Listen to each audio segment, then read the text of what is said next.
Bien, nuevamente buenas noches con todos. Bienvenidos a la sesión del día de hoy, 15 de marzo, perdón. Les damos la más cordial bienvenida al Centro de Formación Continua. En convenio con el Ilustre Colegio de Abogados de Piura, realizaremos el día de hoy este seminario de actualización sobre técnicas de litigación oral a cargo de nuestro ponente, el doctor David Farfán, quien ya se encuentra en sala, y les damos la más cordial bienvenida a todos y al ponente también. El doctor David Farfán es abogado por la Universidad Nacional Mayor de San Marcos y colegiado por el Ilustre Colegio de Abogados de Lima. Además cuenta con un máster en Derecho con especialidad en litigación oral por la Universidad de Estados Unidos. Cuenta con estudios de posgrado en maestría en ciencias penales por la Universidad Nacional Mayor de San Marcos, así como un doctorado en Derecho por la misma casa de estudios. Es licenciado en Educación y Ciencias Sociales, lo que le ha permitido poder ejercer la docencia en cursos de Derecho Penal y Procesal Penal en distintas universidades del país. Además, es conciliador extrajudicial especializado en familia y árbitro extrajudicial debidamente acreditado por el Ministerio de Justicia. Cuenta con una amplia experiencia trabajando en el sector público y privado en áreas de derecho penal, procesal penal y afines. Además, es socio director y jefe del área penal del estudio Viale Perú Abogados. Es experto en litigación oral penal por la Universidad de Salamanca, España, y conferencista a nivel nacional en distintas instituciones jurídicas. Y el día de hoy nos acompaña con el tema de técnicas de litigación oral. Estimado doctor, darle la bienvenida. Muy buenas noches.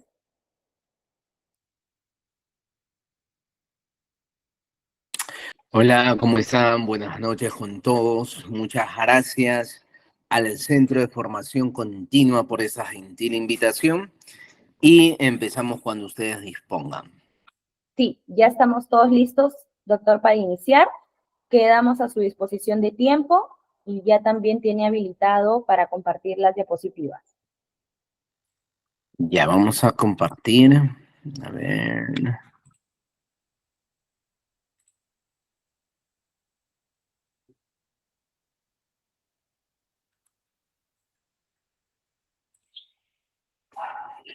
¿Me confirman? ¿Pueden visualizar mi pantalla?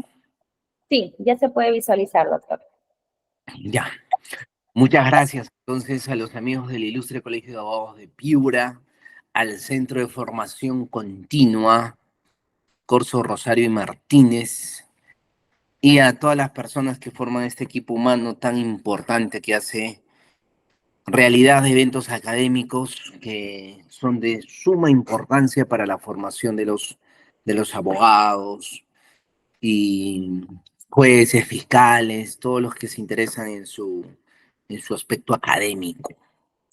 Vamos, hoy día tenemos técnicas de litigación oral, entonces vamos a hacer un curso dinámico en estos 45 minutos que tenemos para el curso.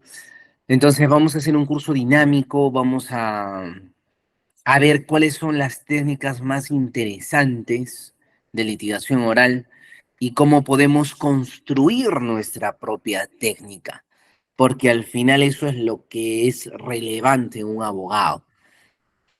Como yo siempre digo en los salones de clases, soy docente de pregrado y posgrado en la Universidad Nacional Mayor de San Marcos y en otras universidades también. Entonces siempre señalo lo importante de construir tu técnica de litigación, porque es una construcción que se tiene que amoldar a las características que tú tienes como abogado, personales, anímicas, fisiológicas, que te van a ayudar a establecer una técnica para llegar mejor al magistrado. Recuerda, el proceso penal son dos versiones en competencia, ¿no? La versión de la fiscalía y la versión de la defensa, que compiten para lograr hacer que el juez que va a decidir esto tenga mayor o menor inclinación sobre uno de los criterios que se plantean y de esa manera poder ganar el proceso. Entonces vamos a ver algunas técnicas de litigación oral importante y vamos a tener también un conversatorio para poder atender sus dudas y cosas importantes que puedan surgir de esta conversación. Ya me conocen, mi nombre es David Emerson Farfán Sulcomoman, docente, abogado, investigador que le encanta el derecho y le encanta compartir siempre con cursos tan importantes como este. Entonces, algo que necesitamos en litigación es persuadir eficazmente. Eso es lo que necesitamos. ¿Cómo persuadimos eficazmente? ¿Alguien de los presentes me puede decir la diferencia entre persuadir y convencer?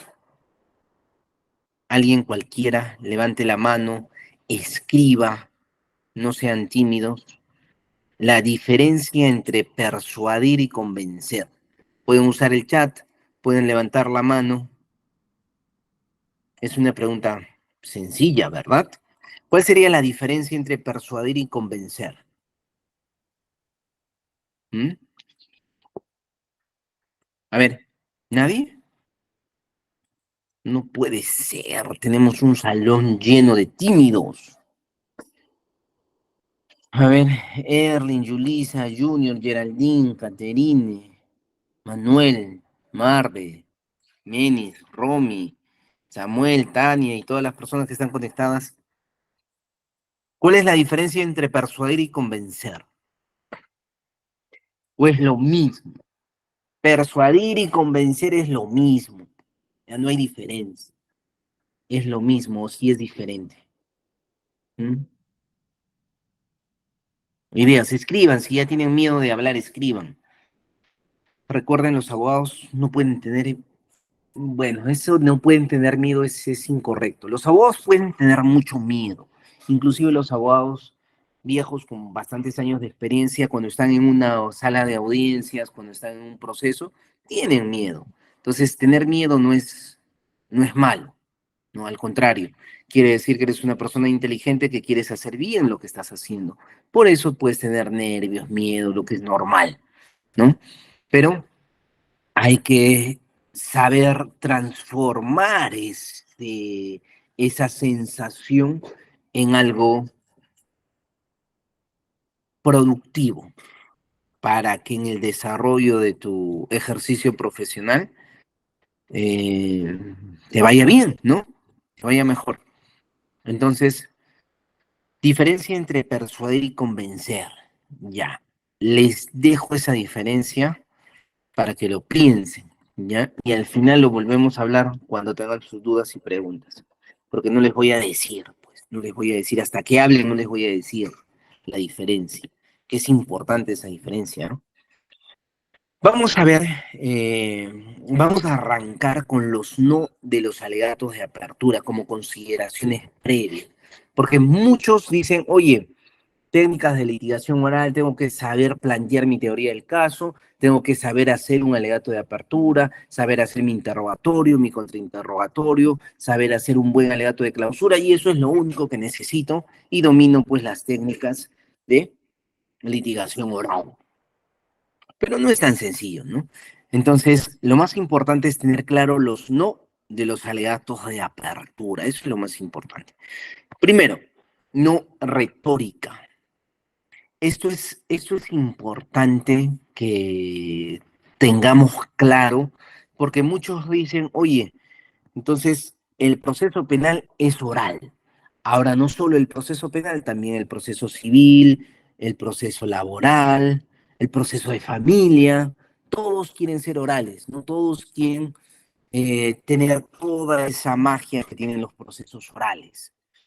Entonces, tengo que meterme en un curso de retórica, a un curso de oratoria, y ustedes se van a dar cuenta que uno de los primeros no de las técnicas que yo enseño es no a la retórica. ¿Por qué? Porque la litigación no consiste en hablar bonito, en hablar fuerte, en hablar eh, de forma que llames la atención. No. Eso puedes usar mecanismos que te pueden servir para determinados momentos, pero la litigación es estrategia pura. Entonces, cuando hablamos de estrategias de litigación oral, no necesariamente nos estamos refiriendo a estrategias retóricas o a otros recursos como la oratoria. Por eso nuestro segundo no es no oratoria. Porque muchos creen que la litigación oral es eso, es oratoria. Vamos a meternos a nuestro curso de oratoria y hay que aprender a chamullar bien para que el juez nos crea. Y no es así. Entonces, no se trata de retórica, no se trata de oratoria, se trata de otras cosas que son más relevantes en la litigación oral. Ahora, tú dirás, un abogado que habla bajito, un abogado que tiene una voz delgadita, un abogado que no es muy histriónico, un abogado que es tímido, puede plantear exitosamente sus alegatos, puede tener éxito en su litigación o necesita necesariamente ser histriónico, hablar fuerte, hablar claro, para que sea exitosa su pretensión. Y la respuesta es que no, pues no. No necesitas necesariamente hablar fuerte, hablar bonito o ser histriónico para llegar eficazmente al magistrado. Recuerda que inclusive a muchos magistrados les molesta esos abogados histriónicos, les molesta, ¿no? Porque consideran pues que la profesión del abogado no está para que hagas histrionismo, ¿no? Que hagas payasadas, patees la puerta, saltes, grites. No, eso no les gusta. Y lo mismo pasa con el tono de voz, con la argumentación melódica que puedes utilizar, ¿no? Entonces a muchos no les gusta, a muchos magistrados. Por eso no se trata de retórica, no se trata de oratoria, no se trata de hablar bonito, hablar fuerte, no. Se trata de saber llegar al magistrado. Tú puedes tener voz de pollito, tú puedes hablar bajito, tú puedes quizás ser hasta muy tímido para comunicarte, pero puedes aplicar correctamente la técnica y puedes llegar a la atención del juez, puedes llegar a la atención del magistrado. Yo me acuerdo de un colega, en, tuvimos un proceso en Arequipa, un abogado arequipeño, ¿no? Que estábamos como coabogados en un juicio de corrupción de funcionarios con casi 30 investigados. Entonces ahí el estudio tenía 5 clientes y ese abogado tenía un cliente, un abogado arequipeño joven, 28, 28 años más o menos. Entonces, yo me acuerdo que cuando conversábamos en interno, este abogado se le notaba muy tímido y se le notaba pues muy correcto, muy caballeroso, muy respetuoso. Hablaba bajito, tenía una voz delgadita, ¿no? Entonces yo le digo, oye, tú vas a hacer los alegatos de apertura, ¿verdad? Sí, doctor, me dice. Ah, muy bien. ¿Qué tal? ¿Cómo estás? ¿Nervioso? Tranquilo. Sí, un poco nervioso, doctor. Pero sí, bueno, vamos a ver qué tal sale, ¿no? Entonces, justo le tocó como 5 imputados antes que me toque a mí. Y él empezó de una manera muy interesante, ¿no? Los alegatos de apertura. ¿No? Hace algo, bueno, que yo no hago, no saludo, no me presento, no doy mi nombre, porque en el proceso ya nos hemos acreditado, entonces yo no hago nada de eso. Pero él se presentó, ¿no? No vamos a decir su nombre, se presentó ante los jueces y habló bajito y les digo, señores magistrados, porque era un juzgado colegiado, señores magistrados, yo les voy a pedir su atención, su concentración, porque mi voz no es tan fuerte como para atraerles, mi voz no es tan notoria para que ustedes me escuchen, y así que les pido el esfuerzo de escucharme, de tratar de entenderme. Y voy a tomarme los 5 minutos que han dado ustedes para los alegatos. Y empezó bajito, pero llamando la atención y llamando la atención explicando su característica personal. Esa característica personal era pues que tenía una voz bien delgadita y bien bajita. Y los magistrados dejaron sus celulares, dejaron de hacer, es como que generó empatía en ellos, de tal manera que todos los que estaban ahí distraídos se acercaron, se sentaron y lo escucharon. Y lo escucharon. Y era, una vez que los tenía ahí, capturados en su atención, era tan dinámico, tan melodioso, que esos 5 minutos pasaron así y querías seguir escuchando, querías escuchar más, querías escuchar más. Y eso es, no es retórica, eso no es oratoria y eso tampoco es argumento político, que es otro de mis nos claros cuando pretendes persuadir al juez. Olvídate de argumentos políticos, olvídate de argumentos emocionales, ¿no? Señor magistrado, yo le pido que entienda la naturaleza de este caso tan complejo. El señor tiene 2 hijos, un hijito de 1 añito, una hijita de 3 años, es el único sostén de su familia. O sea, no pierdas el tiempo en eso, no emocional. No pierdas el tiempo en eso, no argumentativo. Recuerda, no es un momento de argumentar, es un momento de llegar, de captar la atención, de pintar el panorama, de dibujar el escenario, de cómo se van a desarrollar las cosas. Ese dibujar el escenario es importante y para eso no necesitas argumentar, pues. Y no opiniones personales. Recuerda, el juez no sentencia en virtud de opiniones personales. ¿A quién le interesa tus opiniones personales en un proceso? A nadie. Entonces, no utilices opiniones personales. Señor magistrado, particularmente yo considero que esto es así, o yo pienso, señor juez, que tenemos que... ¿Qué le interesa? Nada de opiniones personales. Eso es muy importante porque desvías, pierdes la atención en algo innecesario. Entonces, estos son los no de las técnicas de litigación en los alegatos. No retórica, no oratoria, no político, no emocional, no argumentativo, no opiniones personales. Entonces, muchos de ustedes dirán, oye, esto no me han enseñado, ¿no? A mí me han enseñado al contrario, que sí retórica, sí oratoria, sí emocional. Perfecto, lo que tú quieras. Pero para mí no. Para mí no utilices eso, porque vas a perder tiempo y presencia.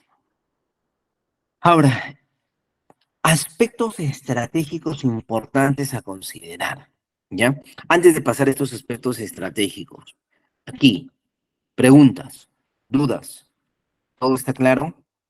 Pregunten,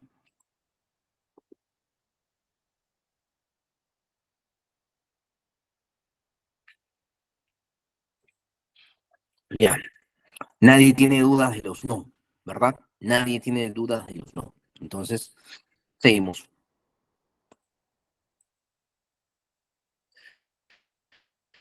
Aspectos estratégicos importantes a considerar. Primero, los jueces no conocen el caso. Cuando tú llegas a un juicio oral, que es la etapa estelar del proceso, tu juez de garantías, tu juez de investigación preparatoria te abandona en la etapa intermedia.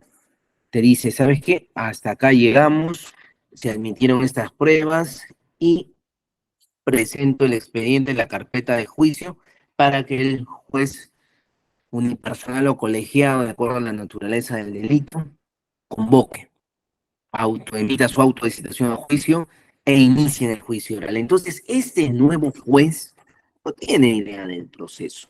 Recién va a conocer el caso con ustedes, con sus alegatos de apertura.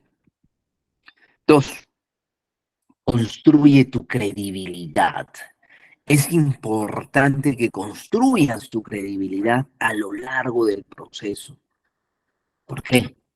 Porque va a ser algo que va a pesar con el desarrollo del, de la actividad probatoria. Entonces, la credibilidad que tú puedes sostener en un juicio es fundamental. Entonces, construir tu credibilidad es importante. Aspectos específicos importantes para estructurar tus argumentos. Primero, presentación de hechos y no conclusiones. Todos ustedes saben la diferencia entre hechos y conclusiones, ¿verdad? ¿O no?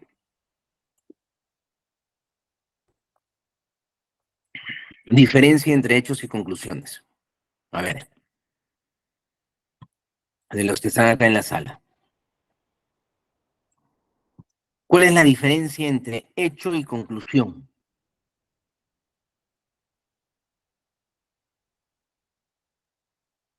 Cualquiera. ¿Cuál es la diferencia entre hecho y conclusión?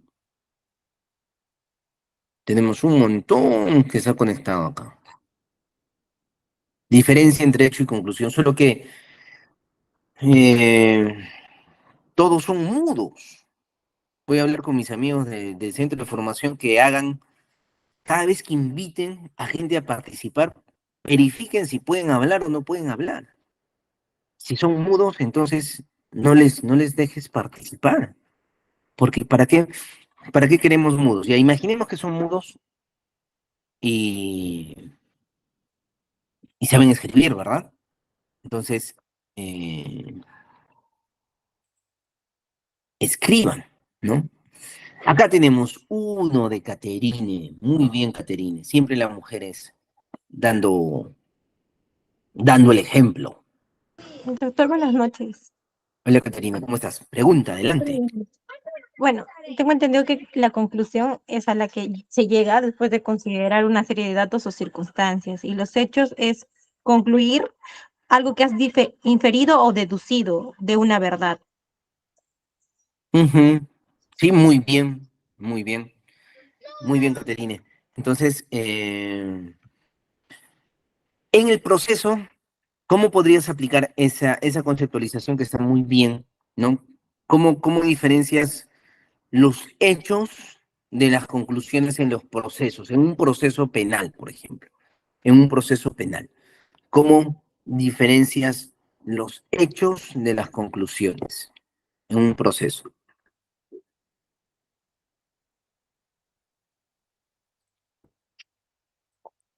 Tú La misma, conclusión la puedo sacar de los medios probatorios, de lo que se ha demostrado, ya.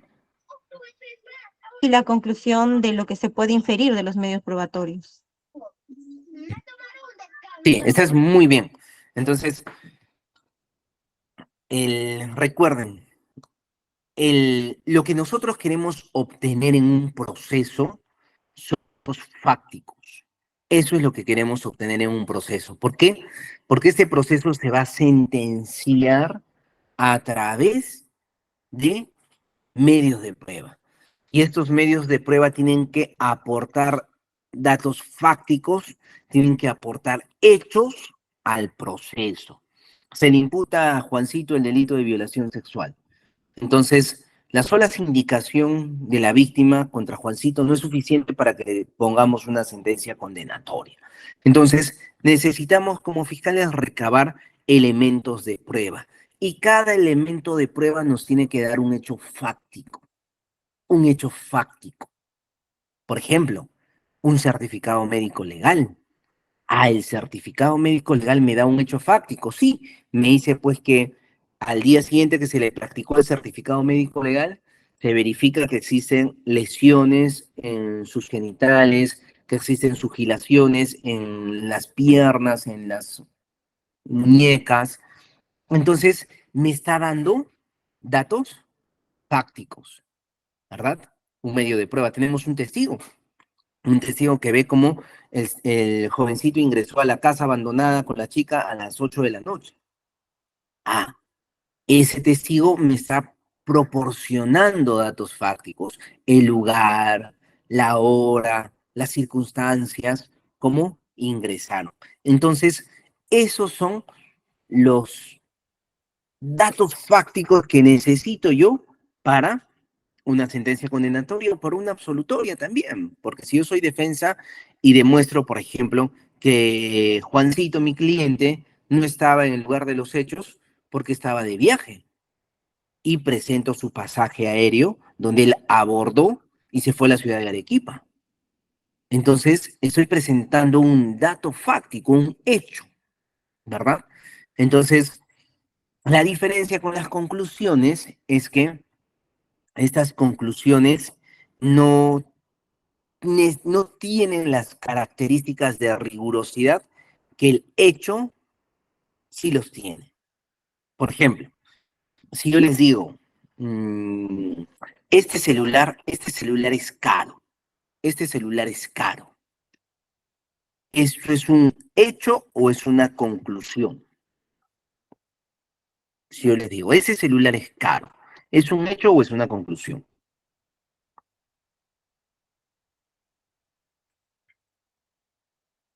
¿Qué piensan? A ver, ¿qué piensan? ¿Es un hecho o es una conclusión?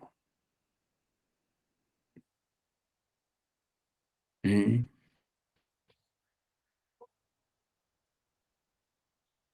Si yo les digo, la casa de Caterine está lejos, ¿eso es un hecho o es una conclusión?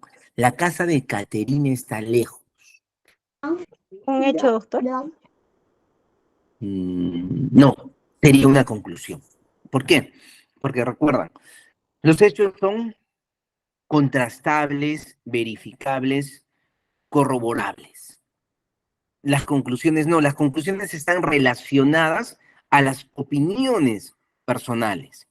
Porque como muy bien lo has puesto tú, Caterina, conclusión es a la que se llega después de considerar una serie de datos o circunstancias. Entonces, tú consideras una serie de datos y circunstancias y llegas a una conclusión, pero esta conclusión está premunida ¿de qué? De opiniones personales. Está lejos. Entonces, ¿cuánto es lejos? De repente para mí lejos son 200 kilómetros, pues. Ah, para otra persona lejos son 10 kilómetros. De repente para otra persona lejos son 1 kilómetro y es lejos. Entonces, ¿cuánto es lejos? ¿No? Lo mismo pasa con el celular. Este celular es caro. ¿Cuánto es caro? 1.000 soles es caro, 5.000 soles es caro, 10.000 soles es caro. ¿Cuánto es caro? Entonces, siempre las conclusiones son aquellas inferencias a las que vamos a llegar después de verificar ciertos datos, pero estas van a estar premunidas de interpretaciones personales siempre. Si yo te digo, este celular de titanio cuesta 8.500 soles. 8.500 soles. ¿Eso es una conclusión o eso es un hecho? Es un hecho, porque el Eh, precio está dado y nadie lo va a cambiar. Exacto, es un hecho. Entonces, ese dato objetivo que te digo que esto cuesta 8.500 soles es un dato contrastable, verificable, corroborable. ¿Verdad? Tú me dices, a ver, doctor, páseme la factura que le dieron en iShop de su celular. Acá está mi factura, 8.500 soles. Es un dato contrastable. Tú lo puedes contrastar. Vas a iShop y le dices, oye, quiero esta factura, de repente el doctor lo adulteró. Ah, no, sí, yo tengo mi copia acá, sí, efectivamente es 8.500 soles, la fecha, la hora es la misma. Ah, contrastable, corroborable, verificable. Eso es un hecho.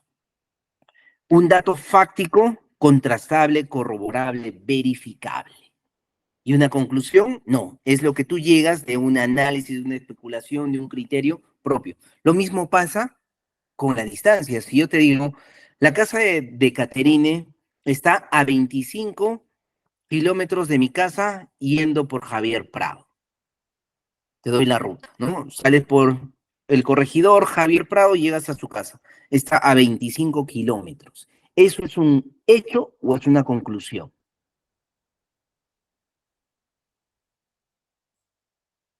¿Qué cosa sería? Si yo te digo, la casa de Caterine está a 25 kilómetros de mi casa yendo por esta calle, esta calle, esta calle. ¿Es un hecho o es una... Es un Un hecho. hecho. Exacto, es un hecho. Una información contrastable, verificable, corroborable. ¿Verdad? Podemos sacar la ruta y podemos ver cuánta distancia existe con el GPS en esa ruta y podemos corroborar que efectivamente pues hay 25 kilómetros. Efectivamente. ¿Entiendes? Entonces, lo mismo, estamos pasando se comete un robo en la intersección pues de la avenida Cepita con Colonial.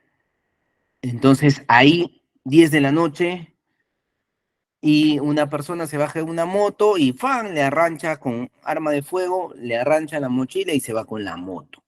Entonces, cuando la víctima dice,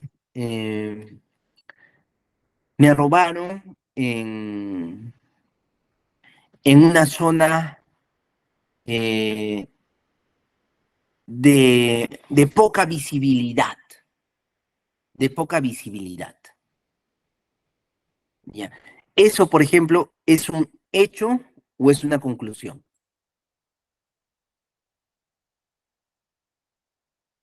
Me robaron en una zona de poca visibilidad.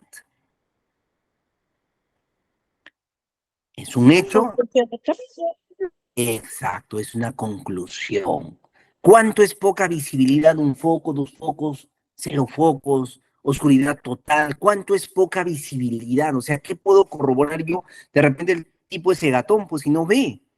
De repente yo me paro que tengo muy buena vista y voy a la zona a las 10 de la noche y para mí la visibilidad es buena. O sea, no es clara, pero es buena. Entonces, ¿qué es poca visibilidad? Entonces, ese es un dato, y esto es importante, mira, jueces, fiscales ni siquiera manejan esto. Esto es importante para que puedas hacer correctamente las argumentaciones, para que puedas hacer correctamente las preguntas a los testigos, a los peritos en los procesos, para que consigas datos fácticos que te van a servir para demostrar lo que quieres demostrar. Entonces, poca visibilidad es distinto que digas, me robaron entre la calle Cepita y Colonial a las 10:45 de la noche, donde teníamos solamente un foco, alumbraba toda la cuadra, había una luz muy tenue, era una zona desolada completamente, ninguna persona pasaba por ahí, y esos datos son contrastables, corroborables, verificables, porque una persona va a la misma zona, al mismo cruce, a las 10 de la noche y va a tener que verificar que, oye, sí, efectivamente solo tenemos un foco para toda la cuadra. Entonces me proporciona poca visibilidad. No es igual que yo tenga 3, 4, 5 focos.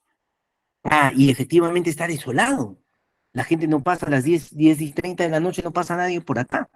Entonces, esos son hechos, datos contrastables, verificables, corroborables. Entonces, lo que tenemos que hacer nosotros en nuestras alegaciones es presentar hechos y no conclusiones.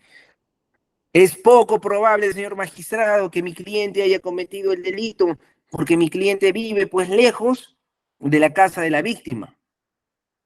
Lejos. ¿Cuánto es lejos? O sea, ¿cuánto es lejos? ¿Una cuadra, 2 cuadras, 10 cuadras, 100 cuadras? ¿Cuánto es lejos? ¿No?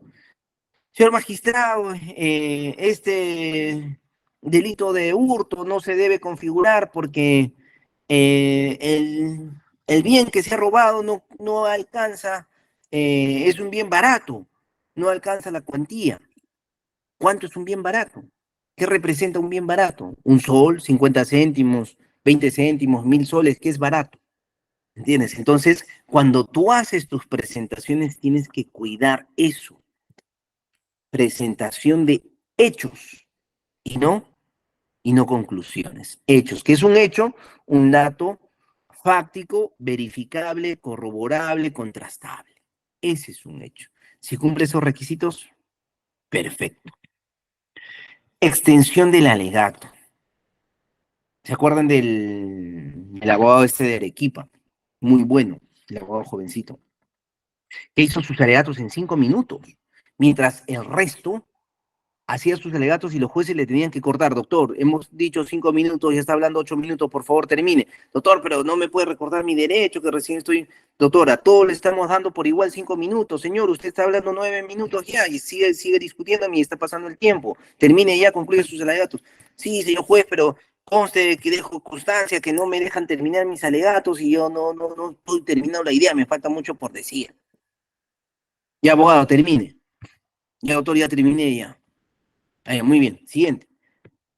Extensión del alegato. Mientras puedas decir todo en menos, es mejor. Mientras puedas decir más con menos, es mejor. Entonces, cuida también la extensión de tu alegato. Otro, no opiniones personales. Recuerda, a nadie le interesa, en un proceso, ojo, en un proceso, porque no es en la vida, pues en la vida sí interesan tus opiniones personales, a tu pareja, a tu mamita, a tu padre, a tu perrito, a tu amigo de la esquina. A muchas personas les pueden interesar tus opiniones personales en la vida, ¿verdad? Pero en la realidad del juicio no interesan tus opiniones personales. En la realidad del juicio no. Entonces saca de tu cabeza las opiniones personales y esto es recurrente. Muchos abogados dicen, considero, señor juez, yo pienso, señor magistrado, desde mi punto de vista, señor juez, esto no puede ser así, es un abuso. ¿Quién le interesa lo que tú pienses? Estamos en un proceso. Tráeme hechos fácticos, tráeme pruebas que me permitan llegar a una conclusión adecuada para resolver esta controversia. ¿Entiendes? Entonces, no opiniones personales. Cuidado con exagerar la prueba, eso también es importante. Cuidado con exagerar la prueba. Muchos presentan la prueba y la presentan como si fuese pues gran cosa cuando no lo es, ¿no? Señor magistrado, y tengo una prueba bomba, señor juez, una prueba que va a tumbar todo este proceso, señor magistrado. Tenemos un testigo clave que justamente va a decir que mi cliente es víctima de un complot orquestado por la familia. Un complot, señor magistrado, donde tratan de sentenciarle para quitarle su casa. Entonces, voy a presentarles este testigo clave, señor juez, ¿no? Y la fiscalía dice, señores magistrados, el abogado está hablando de un testigo clave, ese testigo es fulano de tal, y presentamos esta partida registral en la que se establece que fulano de tal es socio comercial con el imputado. Por ende, las declaraciones, al ser un socio comercial, tener negocios juntos, la veracidad y la transparencia y la imparcialidad de lo que declara esta persona está totalmente desacreditada. Por ende, es irrelevante que lo presenten o no lo presenten. ¿Te das cuenta? Entonces, tienes que tener cuidado con la prueba. No puedes exagerar la prueba porque al final puedes verte mal. ¿Qué va a decir el payaso? Es este abogado, ¿no? No hace tanta vaina de que prueba fundamental y es su socio comercial. Gracioso es el abogado. Poco más que me traiga la esposa, pues a declarar, ¿no? Entonces, hay que ser cuidadoso con la prueba que vamos a presentar. Otro, anticipa tus debilidades. Por ejemplo, si este abogado sabía que el fiscal va a tener acceso a esa información que establece que este fulanito de tal es socio comercial con el imputado, entonces obviamente esa es una debilidad, pero si el testigo es importante, ¿por qué? Porque tiene información clave de los horarios o de las circunstancias de la comisión del delito, lo tienes que presentar, pero tienes que presentar anticipando las debilidades. Señor magistrado, vamos a presentar un testigo que es muy importante, Pero quiero aclarar, seguramente el Ministerio Público le dirá a usted pues que este testigo es de poca importancia porque es socio estratégico de mi cliente.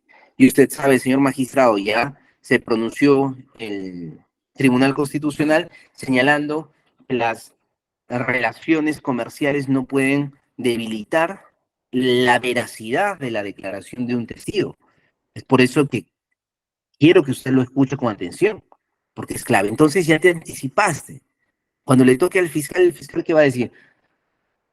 No, señor juez, este es su socio, está comprado, pues si tienen negocios juntos y ganan juntos, ¿no? Entonces ya no, porque ya queda payasito, pues, ¿no? Ya es irrelevante lo que diga. ¿Por qué? Porque te anticipaste.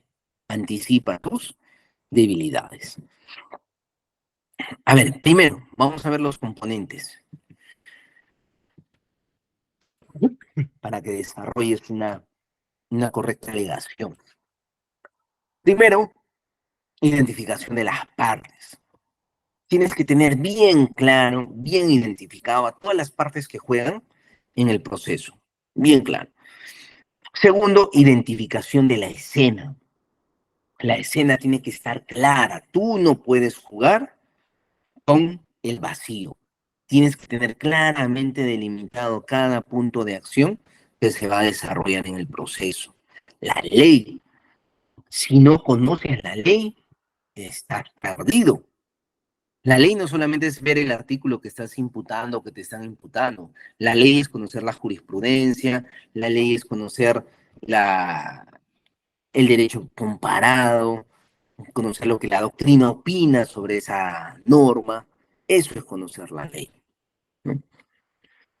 4, bases para la absolución o condena. Tienes que sentar las bases en el desarrollo del proceso. Obviamente, todo esto es parte de la elaboración de la teoría del caso, que es lo relevante, lo más importante dentro del proceso, ¿no? Ahí es como que vas a tener la matriz de consistencia de toda tu defensa o de toda tu acusación si eres fiscal, ¿no? La elaboración de la teoría del caso. Cierre.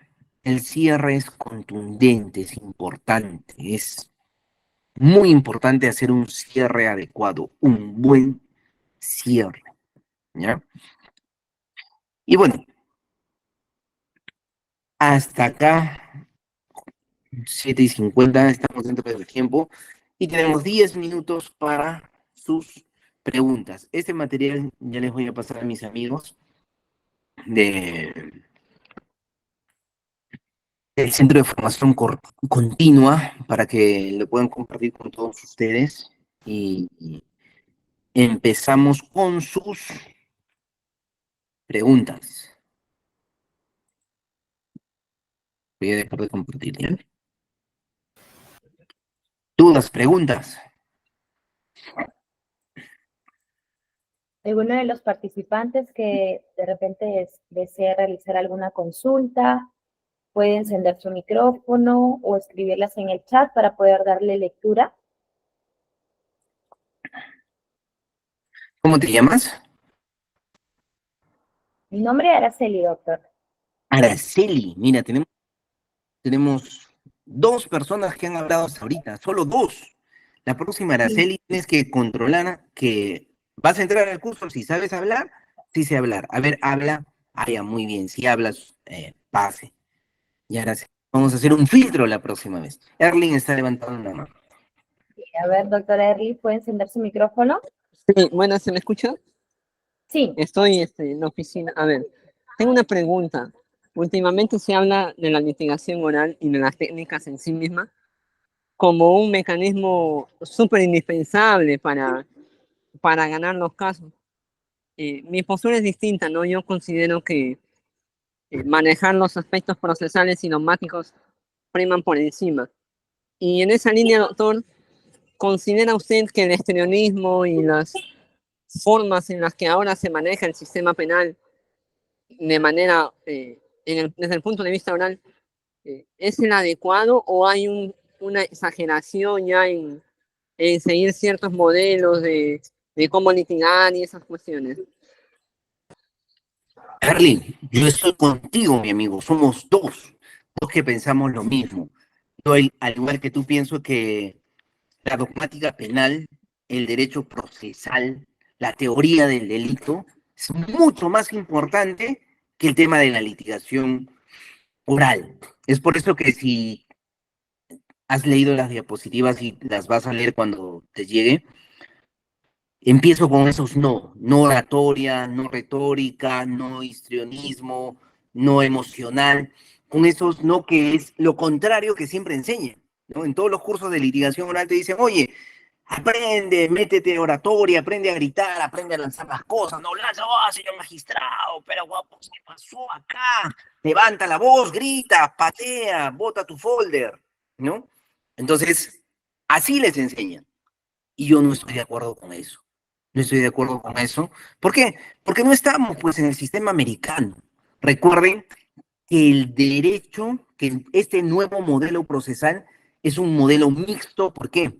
Porque coge el derecho eurocontinental la base y para todo el sistema acusatorio adversarial se nutre del sistema inglés, del sistema americano.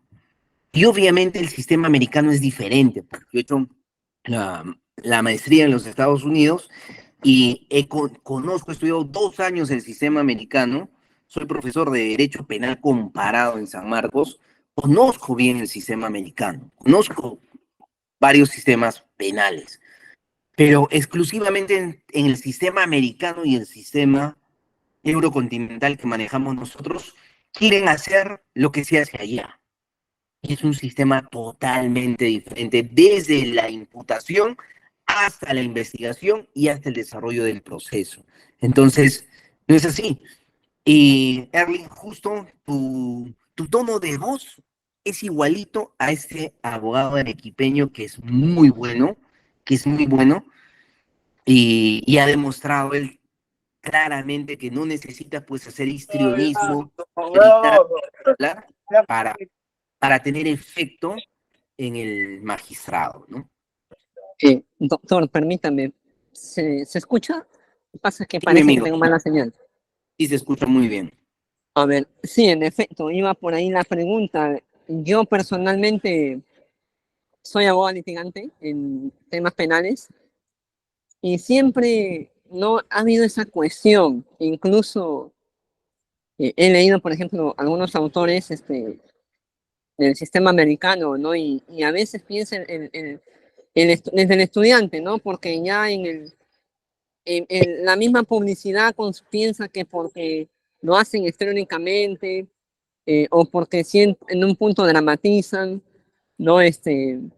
Consideran que eso es suficiente. Yo, particularmente, apunto lo mismo que usted. Creo que por encima de eso están los conocimientos básicos de derecho penal, derecho procesal penal, y como decía el gran maestro Piero Calamandrei, ¿no? En su libro Elogio a los jueces, escrito por un abogado, quien tiene fe en la justicia, ¿no? Puede hacer mover, aún al despecho de los astrólogos, el curso de las estrellas. Es un adagio que básicamente nos motiva a seguir y a no confiarse básicamente en lo que uno puede percibir, sino ir en la esencia, más allá de eso. Yo creo que los casos no se ganan por hablar bonito, sino por darle la esencia al magistrado, que entienda lo que quieres plantear, y bajo esa línea es que se obtienen los resultados positivos, ¿no? Completamente de acuerdo contigo, mi amigo. Que entienda lo que quieres plantear y saber plantear. Esa es la estrategia. Saber cómo presentarle la prueba al juez, cómo dibujarle todo el proceso para que él entienda tu postura. Y para eso no necesitas pues oratoria, no necesitas retórica, no necesitas histrionismo, no necesitas nada de eso. Lo que necesitas es saber llegar al magistrado de manera adecuada.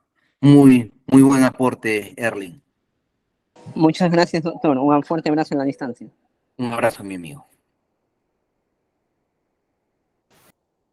Bien, ¿algún otro participante que desee realizar alguna consulta? Todavía nos quedan unos minutos de tiempo. Sí, doctora Caterine, puede encender su micrófono. Doctor David, buenas noches. Doctor, una consulta. ¿Cuál es el elemento más importante o diferenciador entre el alegato de apertura y el de clausura? Muy buena pregunta, Caterina. En el alegato de apertura lo que nosotros vamos a tratar de hacer es presentarle el caso al juez. El juez que no conoce el caso, el primer contacto con el caso va a ser presentarle ese caso.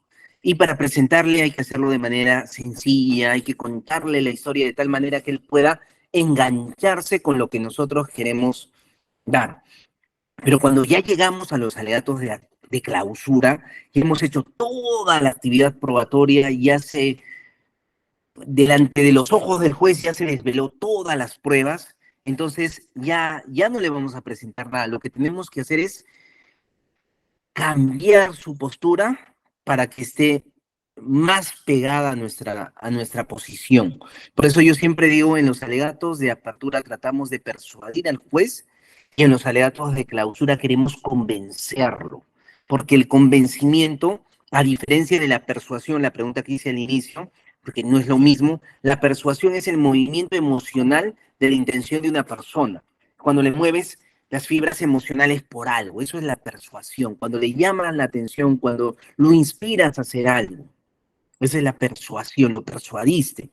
Pero el convencimiento radica en el análisis interno de esta persona. Esta persona analiza tus argumentos, le somete a rigor mentalmente y dice, oye, no estoy de acuerdo con eso, o sí estoy de acuerdo con eso. Entonces, ese convencimiento tiene una actividad intelectual de análisis. Y eso es lo que queremos lograr, o lo que tenemos que lograr con los alegatos de clausura, lograr convencer al juez de nuestra postura. Por eso, el elemento diferenciador entre la apertura y la clausura sería diferenciar entre lo emocional que quieres lograr para llamarle la atención, o sea, ese persuadirlo a que te escuche y a que esté atento a todo el proceso con lo que vas a actuar, y en la clausura tienes que llegar a ese convencimiento, que ese juez se siente y diga, oye, haciendo un análisis mental de todo lo que he visto, lo que dijo la doctora Caterine me parece correcto. Está bien fundamentado, la prueba me presentó de tal manera y tiene razón. Entonces voy a fallar por la solución de su cliente. Entonces ese es el convencimiento y esa es la diferencia que tenemos que manejar en ambos momentos, ¿no? Muchas gracias, doctor. Gracias a ti, Caterina. Excelente pregunta.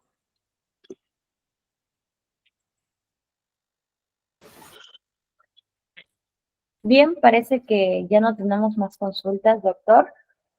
Ha sido una clase muy dinámica. Nuestros participantes han estado un poco callados el día de hoy. Tímido. Sí, normalmente sí, la mayoría se conecta siempre en nuestras clases y están siempre pendientes. No sé qué pasó hoy día con nuestros participantes. Me Igualmente, dicen, el profesor David tiene cara de malo, nos asusta.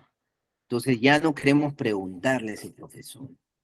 La próxima voy a venir más sonriente, ¿ya? Más feliz.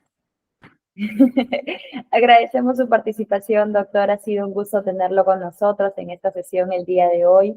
Y pues esperamos contar con su presencia en una próxima capacitación. Ya estaremos en contacto. Y nuevamente agradecerle a todos los participantes que a pesar de ser un poquito tímidos para hablar, estoy segura que han estado atentos a todas las explicaciones e indicaciones que ha podido darnos el día de hoy, que estoy segura que podrán en práctica muchos en el ejercicio. Muchísimas gracias, doctor. Muchas gracias a todos ustedes. Un abrazo grande y espero verlos pronto. Abrazos. Igualmente, doctor, muchísimas gracias. A todos los participantes, agradecerles su participación el día de hoy. Esperamos que puedan también asistir a nuestras próximas clases. La mayoría de ellas son gratuitas, son de actualización. Recordarles que este curso es de acceso gratuito, sin embargo cuenta con una certificación. Para los que están interesados en adquirir la certificación, que está avalada por el Colegio de Abogados de Piura por 24 horas académicas, esta certificación es totalmente válida para convocatorias públicas o privadas. se encuentran interesados en adquirirla, pueden escribirnos al número que está en pantalla, 963-971-349, o dejarnos su número en el chat para nosotros ponernos en contacto con ustedes. Asimismo, los que estén interesados en adquirir las diapositivas, también pueden escribirnos o dejar su número para poder remitirles el material académico. Nuevamente agradecerles a todos y esperamos contar con una próxima participación de todos ustedes. Sí, doctora Caterine, dígame. Buenas noches. ¿Cuánto es del certificado? ¿Cuánto es el costo? El costo de la certificación es de 25 soles. Está firmado por el decano del Colegio de Abogados de Piura y, como le repito, es totalmente válido para convocatorias públicas o privadas. Es por 24 horas académicas. Si desea adquirirlo, me deja su número en el chat o en todo caso nos escribe al 963-971-349 para poder brindarle toda la información. Igualmente para los alumnos que deseen el material académico, ¿sí? Les doy nuevamente las gracias por su participación el día de hoy y con todos ustedes muy buenas noches.